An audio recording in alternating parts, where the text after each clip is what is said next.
আসসালামু আলাইকুম। একটা গুরুত্বপূর্ণ কথা কইবার লাগে আইছি আমি। আপনারা যারা ভাবতেছেন যে সৌদি আরব আসবেন, যদি ভাইবা থাকেন যে মনে মনে সাপ্লাই বিষয় আইতেন কেউ বা কোনো দালালের মাধ্যমে, তাহলে এটা কিন্তু অনেক বড় ভুল সিদ্ধান্ত। কারণ 2008, 7, 10 এরকম যারা আইছে ওই সময় মনে করুন ভালো বিষয় আইছে, সাপ্লাই বিষয় আইলেও ভালো কোম্পানি আনছে। আগে কোম্পানি ভালো আছে, আর এখন ইদানিং যে পরিস্থিতি সৃষ্টি হয়েছে সৌদি আরব, সব বাটপার হয়েছে। কোম্পানি একটা কোম্পানিও ভালো না, এখন ভিসা লাগাই দেয় না এরা। যে বিষয় দিয়ে আনবো এটা আকামা লাগাই দিত না। এই 3 মাস যে ফাস্টফুডের একটা মেয়াদ আছে, এটাই যদি চালাইব, তারপরে 3 মাস পর আনলিগেল। যদি আপনি এরপরে বাইকে গেলেন আর নাইলে বাদ, এখানে বইয়ে থাকতে এরা যত রেহা বেতন দেয়। আর শতকরা 95টা কোম্পানি এইরকম বর্তমানে।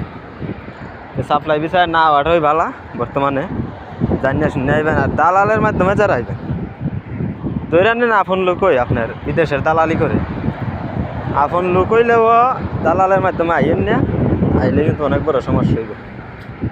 বিদেশ বর্তমানে দালালের মাধ্যমে এরা একটা ব্যবসা পাতাইছে এখানের মাঝে।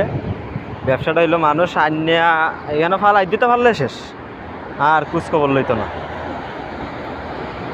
কত মানবো? সাপ্লাই ভিসা আইছি আমি, কিন্তু সাপ্লাই ভিসা জানতাম না।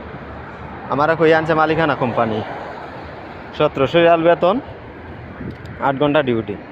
এখন আইয়া প্রথম যেদিনে এলাম সিজিদ্দা, লামিয়া পর প্রায় 5 ঘন্টা সময় এয়ারপোর্টে দাঁড়াই রয়েছি। শীতের সময় আছিল সময়, আরও প্রায় ফেব্রুয়ারির 5 তারিখ আইছি আমি, আরও 6 মাস আগে। 5টা ঘন্টা সময় শীতের মাঝে যে বাতাস, সৌদি আরব যারা তা হেরা হইতে পারে কি জাত বাতাস, যে হানো ঠান্ডা হই, আবার যে জায়গার মাঝে গরম হই। সৌদি আরব ফোন দেই কোম্পানিতে খালি হয়ে আইতেছে ড্রাইভার বাট পার এমনি এগুলো তো আর জানতাম না যে এটা সাপ্লাই। তারপরে দিকে রুমও নিয়ে দিছে, রুমের একটা বেড উল্টাইছি, মানে ফাটি বিছনা, ডালা বিছনা যে আমরা কই ডালা বিছনা, এটার মাঝে নিয়ে দিছে।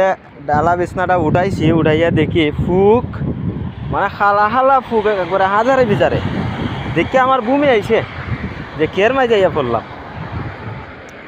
আর উলুস এটা তো আর হওয়ার মতন হই না, কারণ এটা হইলেই আমার বুমি আয়। এইখানে প্রায় 20 দিন 1 লাগা একটা বালিশ দিছে আর একটা কম্বল দিছে পাতলা, এই 1 লাগা 20 দিন রেস্ট লো। কেউ 2 মাস 3 মাস বইয়া রয়েছে। আমি তারপরে 18 দিনের মাথাত গিয়ে ডিউটি পাইছিলাম। অনেক মানুষ আছে 2 মাস 3 মাস 4 মাস বইয়া রয়েছে, মানে এরা কাজ দিতে আছেন না। মানে বিল্ডিং কথা কেউ ওই ফাস্টফুডের যে 3 মাসের মেয়াদ আছে এই লিকেলের মেয়াদ জায়গা বিল্ডিং কথা কেউ এইরকম পরিস্থিতি।